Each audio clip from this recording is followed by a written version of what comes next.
নমস্কার, আজকে একটা মিষ্টি রেসিপি নিয়ে চলে এলাম। এই যে মিষ্টিটা দেখছেন, এটা কিন্তু আমি কোনো রকম পরিকল্পনা ছাড়াই বানিয়েছি। তো তারপরে এতটাই সুস্বাদু হয়েছে যে রেসিপিটা আপনাদের সঙ্গে শেয়ার না করে পারলাম না। তো এই মিষ্টিটা বানানো কোনো উদ্দেশ্য ছিল না। আমি প্রথমে গ্যাসে 3 লিটার মতো ফুল ক্রিম গরুর দুধ বসিয়ে ছানা তৈরি করব বলে ঠিক করেছিলাম। আর ছানাটা বানাচ্ছিলাম আপনাদের জন্য মাখা সন্দেশের একটা রেসিপি শেয়ার করব বলে। তো ছানাটা আপনি যেভাবে খুশি তৈরি করে নিতে পারেন। দুধ ভালো করে ফুটে উঠলে তার মধ্যে লেবুর রস দিতে পারেন, কেউ বা ভিনিগার দেন, কেউ আবার টক দই দিয়েও ছানাটা তৈরি করেন। অনেকে আবার ছানা কাটানো জল রেখে দেন, বা কেউ ছানার পাউডারও ব্যবহার করেন। আমি আজকে ছানাটা তৈরি করছি ভিনিগার আর জলের মিশ্রণ দিয়ে। তার জন্য আমি 3 থেকে 4 টেবিল চামচ ভিনিগারের সঙ্গে অল্প একটু জল মিশিয়ে একটা মিশ্রণ তৈরি করে নিয়েছি। দুধটা ফুটে উঠলে ভিনিগারের মিশ্রণটা দিয়ে দেব। তারপরে যখন ছানা কেটে যাবে, গ্যাস বন্ধ করে ছানাটাকে আমি তুলে নেব এখান থেকে। তো ছানা তৈরিটা আপনারা দেখতে থাকুন। তো তার আগে আপনাদের একটু বলি যে কেন বললাম যে এটা কিন্তু কোনো রকম পরিকল্পনা ছিল না। তো ছানা তৈরি হয়ে যাওয়ার পরে যখন সেটা জল ঝরতে দিই, তারপরে খেয়াল করি যে ফ্রিজটা খারাপ হয়ে গেছে। মানে ফ্রিজের মধ্যে থাকা বরফ টরফ সব জল হতে শুরু করেছে, ভেতরটা পুরো গরম হয়ে গেছে। তো তখন ফ্রিজের মধ্যে জমা রয়েছে আরও বেশ কিছু জিনিস, যেগুলো কিন্তু যদি ফ্রিজটা না চলে তাহলে নষ্ট হয়ে যাবে। তো যা কিছু ছিল সব কিছু দিয়ে আমি কিন্তু এই মিষ্টিটা বানিয়েছি। আপনাদের হয়তো কখনো এই আইডিয়াটা কাজে লাগলেও লাগতে পারে, তাই ভাবলাম আপনাদের সঙ্গে শেয়ার করি। তো দেখতে পেলেন জল আর ভিনিগারের একটা মিশ্রণ তৈরি করে নিয়েছি আমি। এবারে দুধটা যখন ফুটতে শুরু করবে তখন আমি তার মধ্যে মিশ্রণটা দেব। তার আগে একটা স্ট্রেনারে কাপড় দিয়ে রেডি করে রাখছি, যাতে ছানাটা ছেঁকে এর মধ্যে রাখতে পারি। তো দুধ দেখুন ভালো রকম ফুটতে শুরু করেছে। দুধের ছানাও কিন্তু পারফেক্ট তৈরি করতে গেলে আপনাকে কিছু টিপস ফলো করতে হবে। এই ভিনেগারটা দেওয়ার পর খুব বেশি ফোটানো যাবে না। নাড়াচাড়া করে নিয়ে জাস্ট কয়েক সেকেন্ডের মধ্যে কিন্তু বন্ধ করে দেবেন, নাহলে ছানাটা শক্ত হয়ে যায়। তো একটু নাড়াচাড়া করলেই দেখুন একটা সবুজ ভাব এসে গেছে জলটার মধ্যে। তার মানে ছানাটা কিন্তু একদম পুরোপুরি কেটে গেছে, জল একেবারে আলাদা হয়ে গেছে, দেখতেই পাচ্ছেন। আর এর মধ্যে এতটুকুও কিন্তু ছানা নেই। তো এবার এই ছানাটাকে তুলে আমি আগে থেকেই যে কাপড় রেডি করে রেখেছিলাম স্ট্রেনারের মধ্যে, তার মধ্যে দিয়ে দিচ্ছি। ডাইরেক্ট পুরোটা ধরে ঢালতে অসুবিধা হবে, তাই হাতায় করে করে অল্প অল্প করে নিয়ে আমি ছানাটা তুলে নিচ্ছি। তারপরে বাকিটাকে একটা স্ট্রেনারের মধ্যে দিয়ে ঢেলে নেব। অল্প যেটুকু ছানা থেকে যাবে সেটাও কিন্তু ছেঁকে নিতে হবে অবশ্যই। তো দেখুন একটা স্ট্রেনারে ঢেলে দিয়েছি জলটা, পুরো ছানাটা বেরিয়ে গেছে। এবার ছানার মধ্যে হালকা একটা টক ভাব থাকে, তো সেই টক ভাবটা দূর করার জন্য এর মধ্যে পরিষ্কার জল দিয়ে একটু 1 থেকে 2 বার ধুয়ে নিতে হবে। ধুয়ে তারপরে ছানাটাকে জল ঝরতে আমি অলরেডি দিয়েছিলাম। এটা শুধুমাত্র বললাম যেটা আপনাদের সঙ্গে মাখা সন্দেশ শেয়ার করব বলে। তবে এই যে রেসিপিটা তৈরি করেছি সেটাও যদি ভবিষ্যতে আপনারা বানাতে চান, তাহলে ঠিক এই একইভাবে ছানাটাকে প্রায় 15-20 মিনিটের জন্য জল ঝরতে দিয়ে দিতে হবে। 15-20 মিনিট পরে দেখবেন ছানা থেকে একদম জল পুরো পরিষ্কার করে ঝরে যাবে।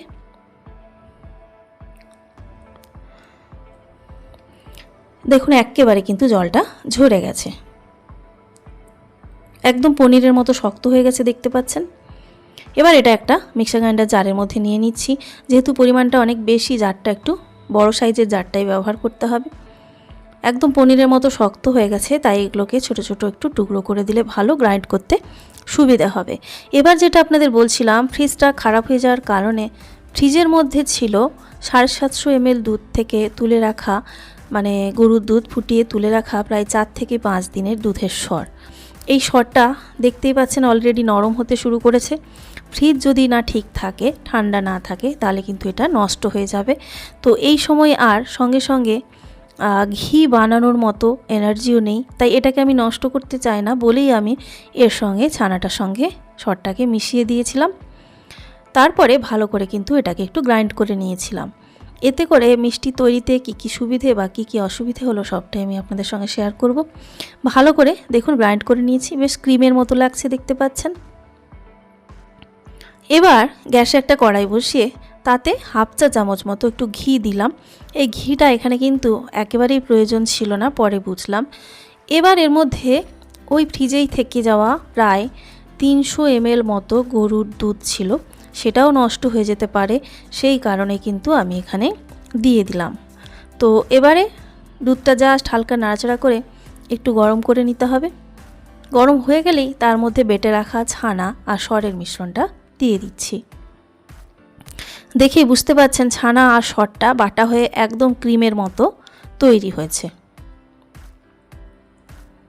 এবার নাড়াচাড়া করে ভালো করে দুধের সঙ্গে মেশাতে হবে। গ্যাসটা বাড়িয়েই রাখবেন, কমিয়ে রাখার কোনো প্রয়োজন নেই এখানে। আর অল্প স্বল্প ছানা যদি গোটা থেকে যায় মনে হয়, সেটাও কিন্তু নাড়াচাড়া করতে করতে মিশে যাবে। তো সিলিকন স্প্যাচুলা দিয়ে পুরো মিষ্টিটা আমি তৈরি করছি না, খুব বেশিক্ষণ নাড়াচাড়া না করাই ভালো এইসব জিনিস দিয়ে। আমি একটা কাঠের হাতা নিয়ে নিলাম। এবার ভালো করে নাড়াচাড়া করে হাই ফ্লেমে রেখে এটাকে ফোটাতে হবে। এখানে আমি আপনাদের বললাম প্রায় 300 ml মতো গরুর দুধ ছিল, পুরোটাই এখানে দিয়ে দিয়েছি। কিন্তু মিষ্টিটা এমনি যদি প্ল্যান মাফিক তৈরি করেন তাহলে দুধটা এখানে 100 ml এর বেশি কিন্তু দেওয়ার দরকার নেই, তাহলে অনেক তাড়াতাড়ি মিষ্টিটা তৈরি হয়ে যাবে। কিছুক্ষণ ফুটতে ফুটতেই যখন দেখবেন কালারটা এরকম হলদে ভাব এসে গেছে, হালকা ঘি ছাড়তে শুরু করেছে যেহেতু সর রয়েছে, তখন এর মধ্যে দিয়ে দিচ্ছি খেজুরের গুড়। খেজুরের গুড়টা অলরেডি ফুটিয়ে ভালো করে ঠান্ডা করে ফ্রিজের মধ্যেই রাখা ছিল, স্বাদ মতো একটু কম বেশি করে দিয়ে দেবেন। আর দেখুন যেহেতু দুধটা বেশি পরিমাণে রয়েছে, খেজুর গুড়টা দেওয়ার সঙ্গে সঙ্গেই দেখুন ছানা কাটতে শুরু করেছে। এটা ঘন করে মেশালে সেক্ষেত্রে ছানাটা কম কাটতো, আর যেটা বললাম দুধের পরিমাণটা কম দিলে এই জিনিসটা আর আপনারা বুঝতে পারতেন না। তো কোনো অসুবিধে নেই, এটা মেশাতে মেশাতেই দেখবেন আবার খুব সুন্দর করে সব কিছু একসঙ্গে মিশে গেছে। গ্যাস পুরো বাড়িয়ে রাখুন, এই অবস্থাতে নাড়াচাড়া করতে থাকুন। মোটামুটি বেশ কিছুটা ড্রাই হয়ে যাওয়া পর্যন্ত এটা কিন্তু নাড়াচাড়া করতে হবে। তো এই সময়টা কমে যেত যদি আপনি লিকুইড দুধটা কম পরিমাণে দেন, তাহলে অনেকটাই কিন্তু সময়টা কমে যাবে। এবার এটাকে ফোটাতে ফোটাতে একসময় যেহেতু দুধের সরটা আমি অ্যাড করে দিয়েছি, আগেই বলেছি এটা ভাবিনি কোনো রকম প্ল্যান ছাড়া, শুধুমাত্র নষ্টের হাত থেকে বাঁচানোর জন্য। এখান থেকে আস্তে আস্তে দেখবেন ঘি ছাড়তে শুরু করবে, একটা ঘিয়ের গন্ধ কিন্তু আপনি পাবেন মিষ্টি থেকে। আর এই প্রথমে যে ঘিটা অ্যাড করেছিলাম, এই সর অ্যাড করলে আপনার আর ঘি অ্যাড করার কোনো প্রয়োজন নেই কড়াইতে। এখন দেখুন অনেকটা ড্রাই হয়ে গেছে, এবং সেই সঙ্গে খুব ভালো করে যদি খেয়াল করেন তাহলে সেখান থেকে যেটা ফুটে বেরোচ্ছে ওটা কিন্তু ঘি, অন্য কিছু কিন্তু নয়। এই সময় এর সঙ্গে আমার মনে হলো প্রায় 3 চা চামচ মতো বেসন অ্যাড করে দিই। এই বেসনটা ঘিয়ের সঙ্গে ভাজা হয়ে মিষ্টির স্বাদটা যেমন বাড়বে, সেই সঙ্গে মিষ্টির বাইন্ডিংটা খুব ভালো আসবে, মানে সেট হবে খুব সুন্দর করে, এবং মিষ্টি কিন্তু একেবারে শেষ পর্যন্ত ভাঙবে না, আর খেতে কিন্তু আরও বেশি টেস্টি হবে। তো বেসনটা দিয়ে প্রায় 4 থেকে 5 মিনিট কিন্তু ভাজবেন। ভাজতে ভাজতে যে ঘিটা আলাদা হচ্ছিল সেটা দেখবেন আরও সেপারেট হতে শুরু করেছে। এই সময় এর সঙ্গে একটা ছোট্ট চায়ের কাপের মোটামুটি হাফ কাপ মতো চিনি অ্যাড করলাম। তো নলেন গুড়টা পরিমাণটা একটু কম দিয়েও ছিলাম, আর সেই সঙ্গে চিনিটা দিলে চিনি আর ঘি মিলে মিষ্টি কিন্তু খুব ভালো সেট হয়, মানে মিষ্টির ভেতরের টেক্সচারটা খুব ভালো আসে, সেই কারণে এই চিনিটা দিয়ে দিলাম। চিনিটা গলে যাওয়া পর্যন্ত এবার ভালো করে নাড়াচাড়া করলাম। দেখুন আস্তে আস্তে খেয়াল করুন কি পরিমাণ ঘি বেরোতে শুরু করেছে মিষ্টি থেকে, মানে প্রায় ঘি ছাড়া তৈরি মিষ্টি, অথচ মিষ্টি থেকে আমি প্রায় 200 ml মতো ঘি পেয়ে গিয়েছিলাম। আপনাদের দেখিয়েও দেব সেটা অবশ্যই। তো এবার একটু গ্যাস বন্ধ করে এরকম অবস্থা এলে একটু রেস্টে রাখুন, বেশিক্ষণ না, 3-4 মিনিট, যাতে করে ঘিটা পুরোটা বেরিয়ে যায়। বেরিয়ে যাওয়ার পরে ঘিটা একটা সাইডে থেকে যাক, বাকি যে মিষ্টির যে মণ্ডটা তৈরি হয়েছে সেটাকে কিন্তু আমি তুলে নেব। কতটা ঘি তৈরি হয়েছে আপনারা দেখতেই পাচ্ছেন। চেপে চেপে ঘিটা বের করে, কিছুটা ঘি তো থেকেই যাবে মিষ্টির মধ্যে, অসুবিধেও নেই, এটা জমাট বাঁধলে খুব সুন্দর, তার জন্য একটা আলাদা টেস্ট পাবেন আপনি ভালো। এইভাবে তুলে পুরো আমি একটা টিফিন বক্সের মধ্যে সেট করছি, আপনি যে কোনো পাত্রেই মিষ্টিটাকে সেট করতে পারেন। তো পুরোটাই আমি এখানে তুলে নিচ্ছি। অনেকটা পরিমাণে মিষ্টি হয়েছে যেহেতু ছানাটা অনেকটা ছিল, আর সেই সঙ্গে এখানে দুধের সর মিশেছে, গুড়, চিনি, আর সঙ্গে একটু অল্প বেসনও যেহেতু মেশানো হয়েছে। তো সব দিয়ে দেখুন বেশ সুন্দর করে মিষ্টিটা সেট করে দিয়েছি। এবার এই মিষ্টিটাকে আপনি 2-3 ঘন্টা ঠান্ডা করে নিলেই মিষ্টিটা সেট হয়ে যাবে, ঘিটা একেবারে বসে যাবে ঠান্ডা হলে। আর এইদিকে দেখিয়ে দিই, দেখুন কি পরিমাণ ঘি বেরিয়েছে মিষ্টি থেকে, একদম কিন্তু পারফেক্ট ঘি। এটাকে বেশি দিন রাখা যাবে না, এটা দিয়ে আপনি অন্য কোনো খাবার বা মিষ্টি কিন্তু তৈরি করে নিতে পারবেন।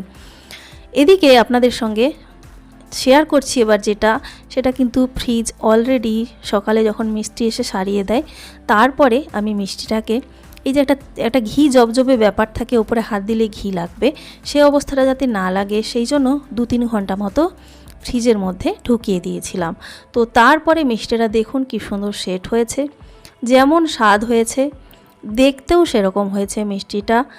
আর আপনি লাস্ট যে রেজাল্টটা, প্রথমে বানানোর সময় অনেকটা বিরক্তির সঙ্গেই সব কিছু নষ্টের হাত থেকে বাঁচাতে গিয়ে বানাচ্ছিলাম, কিন্তু পরে যে রেজাল্ট পেয়েছি বিশ্বাস করুন দারুণ একটা টেস্ট পেয়েছিলাম। জানি না এরকম মিষ্টি আপনারা কখনো খেয়েছেন কি না, অবশ্যই একবার এইভাবে ট্রাই করবেন আর টেস্ট কেমন হলো আমাকে কিন্তু জানাবেন। আর মিষ্টিটা দেখুন কি সুন্দর করে সেট হয়েছে ফ্রিজে রেখে দেওয়ার পর, এতটুকু হাতে ঘি লাগছে না, এরপরে ঘি কিন্তু সুন্দর করে বসে গেছে, দেখতেই পাচ্ছেন। এবার এই মিষ্টিগুলো নিজের পছন্দ মতো শেপে কেটে নিন।